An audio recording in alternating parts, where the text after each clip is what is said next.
La nuit de Jacob. Jérémie 33:3. Invoque-moi, je te répondrai. Je vais te révéler des choses cachées, des choses que tu ne connais pas. C'est l'un des versets les plus terribles qu'il y a dans la Bible. Et aujourd'hui, j'aimerais parler de la vie de Jacob. Tous nous connaissons Jacob. Jacob, c'est l'enfant d'Isaac. C'est l'enfant d'un milliardaire parce qu'on a dit son père était devenu fort riche et il allait s'enrichissant davantage. Donc le début de la vie de cet homme, c'est l'enfant d'un milliardaire. Il était né dans l'abondance. La Bible dit qu'il restait dans les tentes à côté de sa mère, un homme paisible. Mais la vie de cet homme a commencé à chavirer à partir d'un moment. À partir du moment où sa mère lui a demandé d'aller prendre la bénédiction à la place de son frère. À partir du moment où il a décidé d'user du mensonge et de la tromperie pour prendre la bénédiction à la place de son frère. Et vous connaissez l'histoire, cette femme a préparé les repas et il a donné à Jacob qui a porté les habits de son frère pour aller arracher la bénédiction. Et même son père qui était presque devenu aveugle avait senti qu'il y avait quelque chose qui ne va pas. Il dit la voix que j'entends c'est la voix de Jacob, mais quand il a touché les mains, il a senti que c'était Esaïe. On n'aide pas Dieu. La plus grosse erreur qu'ils ont faite, c'était celle-là. Ils ont quitté la volonté de Dieu. Dieu reste Dieu, on n'a pas besoin de l'aider. Pour vous rappeler, une fois l'arche avait voulu chavirer, mais Osa est allé toucher Dieu, l'a frappé immédiatement, il est mort. On ne peut pas aider Dieu. Cette femme savait dès le début, Dieu lui avait dit que c'est Jacob qui allait dominer. Il fallait laisser Dieu faire son plan. Mais eux, ils ont voulu forcer les choses. En sortant de la volonté de Dieu, la vie de Jacob a chaviré. Et vous savez, plus tard, on n'avait pas besoin de dire Dieu parce que lui, quand il était vieux, plus tard, il s'est retrouvé devant les deux enfants de Joseph. Il avait compris la leçon. Il avait croisé les bras pour bénir les plus petits par rapport aux plus grands. Joseph voulait penser que son père avait fait l'erreur, il voulait changer les mains, lui a dit non, laisse. On ne peut pas aider Dieu. Mais lui, Jacob et sa mère, ils ont fait un complot pour aider Dieu. Et Jacob en a payé le prix très cher. Parce que si vous regardez même en détail, même cette bénédiction-là qu'il a cru avoir, en réalité, ne l'a pas eu. Parce que toute la vie de Jacob, on n'a pas vu la bénédiction. Il a souffert malgré les bénédictions de son père. Et même toute cette richesse-là que son père avait, Jacob n'a pas hérité ça. C'est plutôt Esaïe qui a pris ça. Donc comprenez qu'il ne faut pas aider Dieu. Dieu avait béni Jacob, il fallait laisser Dieu faire les choses à sa manière. Des fois, nous commettons des erreurs, on veut aider Dieu. Avec notre raisonnement logique, il a réfléchi de façon logique avec sa mère, mais ça détruit toute une vie. Regardez lui qui était l'enfant des milliardaires, il était obligé de fuir, aller se retrouver chez son oncle là-bas pour devenir domestique, parce qu'il était devenu berger. Et il travaillait sans salaire. Alléluia. Lui, dont le père était milliardaire, pour épouser une famille, devrait maintenant travailler. Or, s'il était resté, son père allait envoyer de l'argent des serviteurs pour lui prendre une femme avec honneur, comme Abraham avait fait pour Isaac. Mais regardez, à cause de cette désobéissance, à cause de ces plans sortir de la volonté de Dieu, l'enfant des milliardaires devrait maintenant souffrir pour donner la dot de son mariage. Et regardez dans cette misère, même s'il a voulu se marier, je voudrais vous décrire un peu la vie de cet homme. C'était une vie catastrophique. Il veut se marier, on lui impose 4 femmes. Alléluia. Son frère avait 2 femmes, mais lui, ce n'était pas un homme qui aimait les femmes. Il était un homme calme. Même quand son frère s'était marié, lui, il était toujours posé. Mais arrivé maintenant là, on lui a imposé 4 femmes. La polygamie. Regardez comment le diable a commencé à détruire sa vie. Les salaires même, c'était pas possible. C'est devenu compliqué. Son oncle changeait son salaire plusieurs fois. La vie de cet homme devenait un calvaire. à tel point qu'il avait décidé de fuir la maison de son oncle. Regardez, si quelqu'un arrive de fuir la maison d'un parent, quelque part c'est que ça n'allait pas. Généralement, quand on doit quitter un parent, on doit lui dire au revoir normalement. Des fois, on doit faire une fête pour partir. Mais lui, il avait fui la nuit la maison de son oncle, les frères de sa mère. Dans la famille aujourd'hui, lorsque vous avez un enfant qui fuit la maison, mais ça crée des incidents familiaux. Comment un enfant est-il arrivé à fuir? C'est qu'il n'était pas bien chez son oncle. Et la Bible dit même le visage de son oncle avait changé. Cet oncle qu'il avait toujours aimé commença à devenir mécontent de le voir. Lorsqu'il a vu ça, il a compris qu'il fallait quitter parce que sa vie était en danger. Et c'est vrai, cet oncle l'a poursuivi. L'idée c'était pour le tuer, jusqu'à ce que Dieu lui ait apparu en rêve pour lui dire attention, ne touche pas à lui. Regardez un peu comment la vie de cet homme était devenue compliquée. Pendant qu'il fouillait, alléluia, la maison de son oncle, il a appris que son frère est en train de venir avec 300 hommes. Ce n'était pas pour l'accueillir, c'était pour le combattre à cause du mal qu'il avait fait. C'était pour le combattre. Et Jacob s'est retrouvé dans la situation extrême. Alléluia. Et ce jour-là, Jacob a fait un bilan de toute sa vie. Comme toi aujourd'hui, si tu fais le bilan de ta vie, qu'est-ce qu'il y a? Quelle réalisation as-tu fait? Quelle réussite as-tu fait? Où se trouve la bénédiction de Dieu? Jacob s'est rappelé les bénédictions que son père avait fait sur lui, mais il a regardé dans toute ta vie où se trouve la bénédiction. Comme toi aujourd'hui, tu es enfant de Dieu, on dit que tu es béni, mais quand nous regardons ta vie réellement, où se trouve la bénédiction de Dieu? Fais le bilan de ta vie aujourd'hui, c'est un échec total. Qu'est-ce qui marche? Ta santé même, ça ne va pas. Ton mariage, ça ne va pas. Avoir l'argent, ça ne va même pas. Être en mesure de payer les études de tes enfants, ça ne va pas. Il n'y a rien qui fonctionne, même les ministères, ça ne va pas. Et ce jour-là, quand Jacob a appris que son frère venait pour le détruire, il a pris la décision de rester seul. Alléluia. Il est resté seul dans la nuit parce qu'il avait besoin de réfléchir.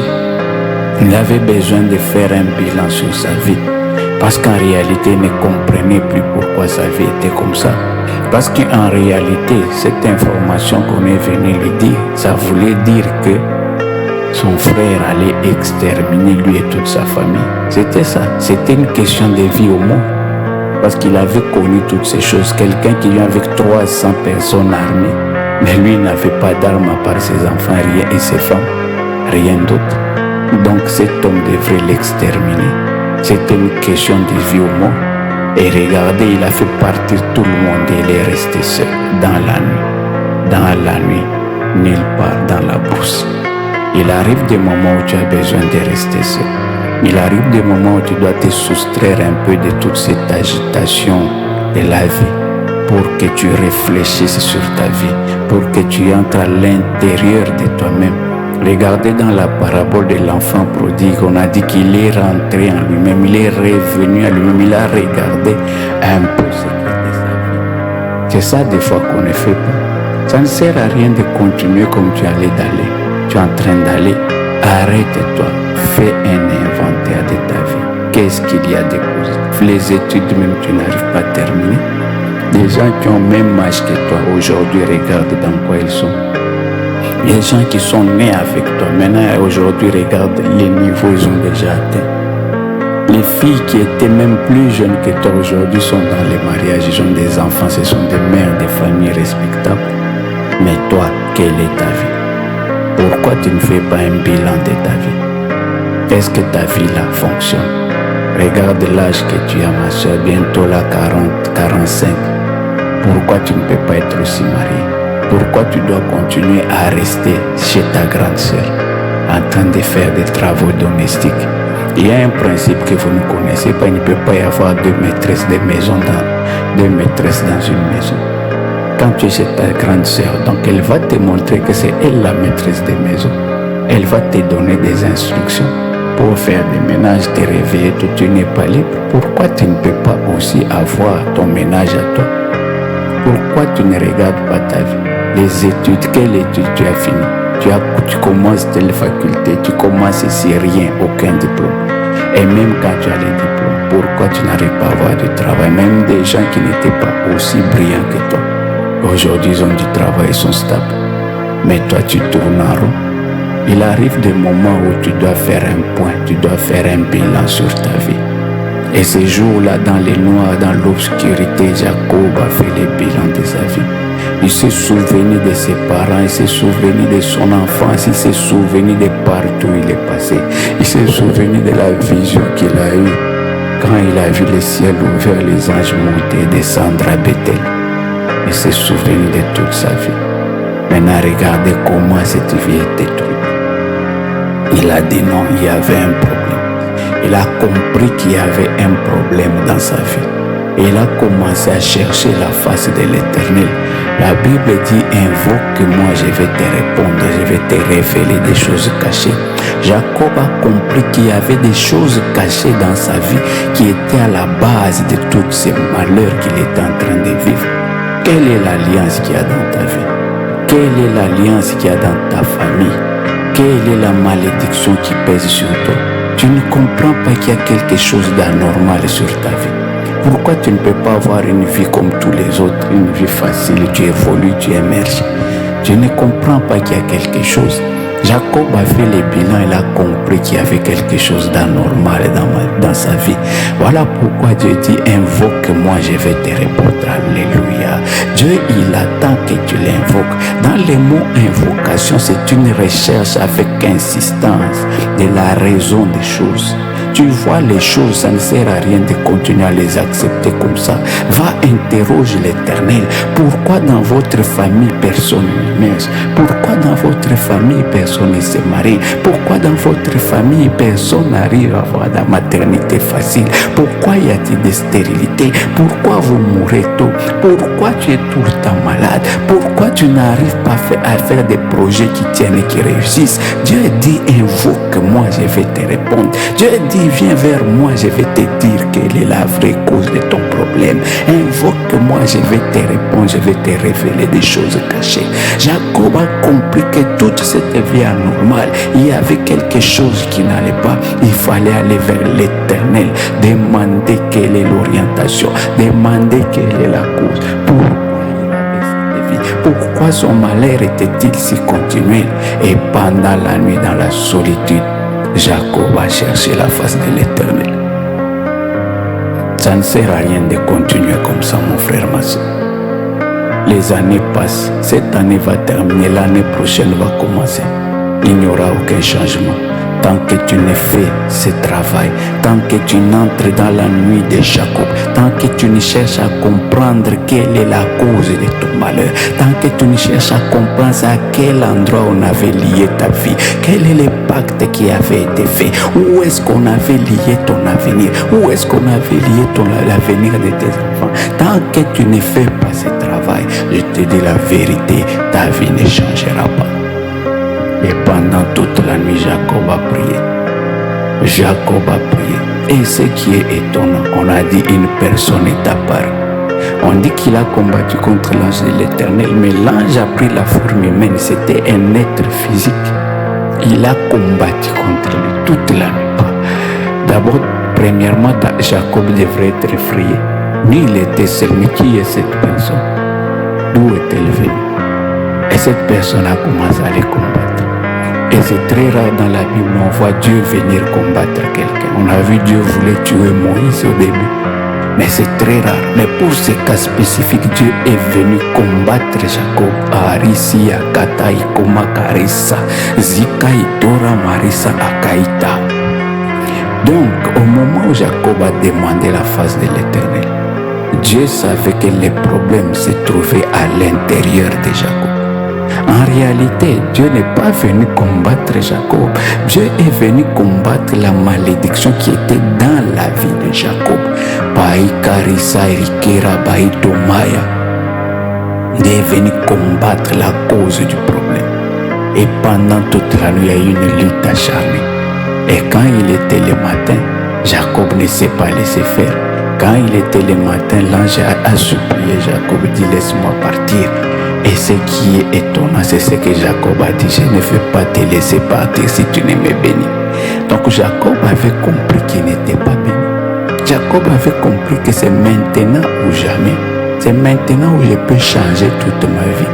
Jacob avait compris que Dieu devrait le bénir.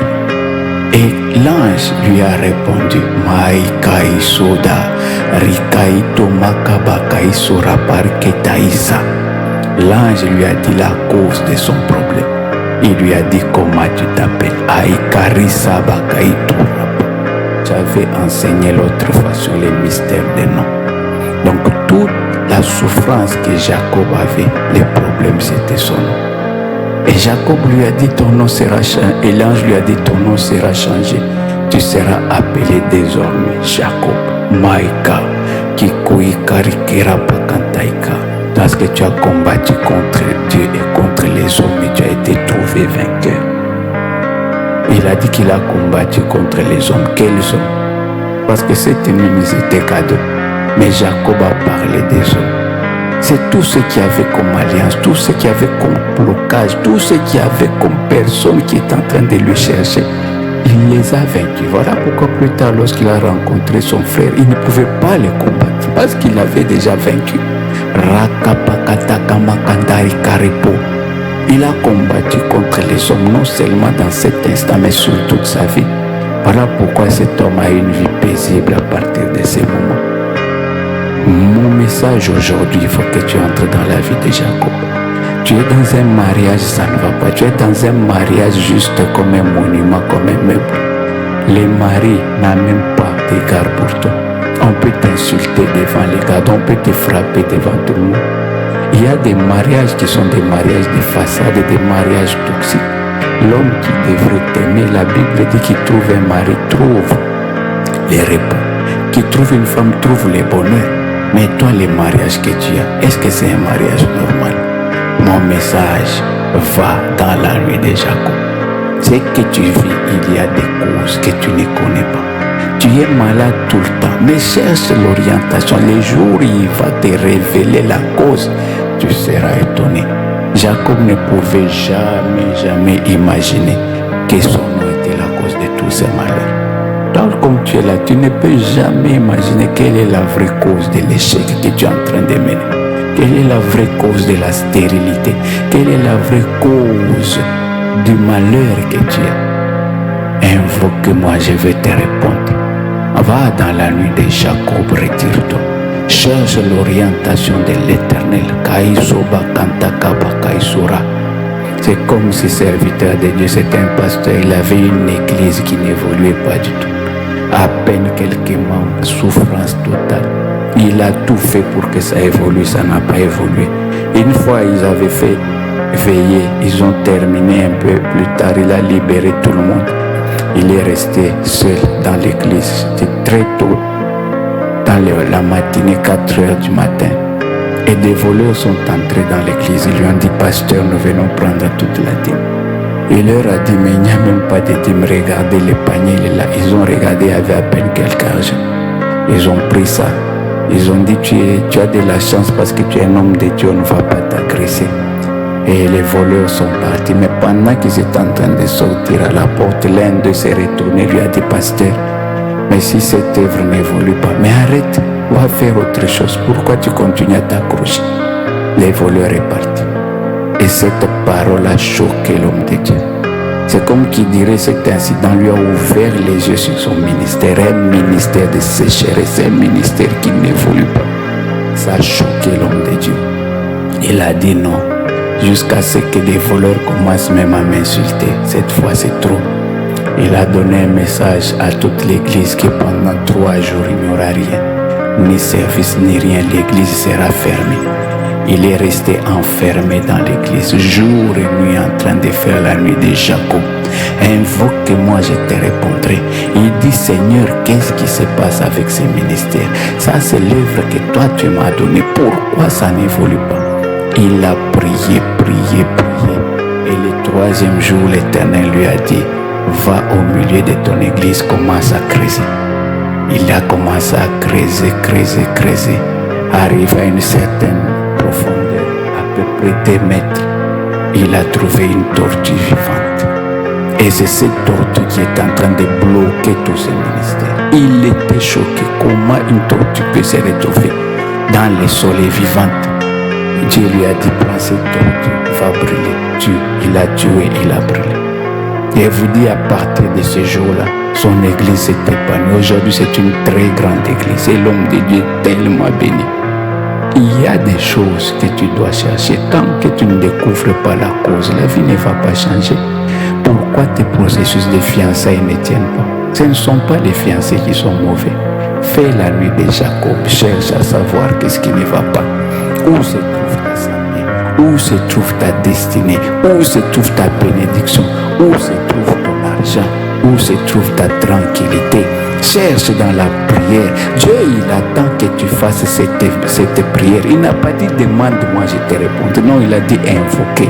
Invoquer, c'est de la supplication. Invoquer, c'est une prière soutenue. Invoquer, c'est une prière continue. Invoquer, c'est une prière en profondeur. Invoquer, c'est une prière où on se retire, où on est seul, où on cherche l'orientation de Dieu. C'est ça le travail que tu ne fais pas. Tu es en train de subir des malheurs, mais tu ne cherches pas l'orientation. Invoque-moi, je te répondrai. Je vais te révéler des choses cachées. Dieu attend que tu fasses ta part. Ta part, c'est d'entrer en prière. Ceci est ton message au nom de Jésus. Amen.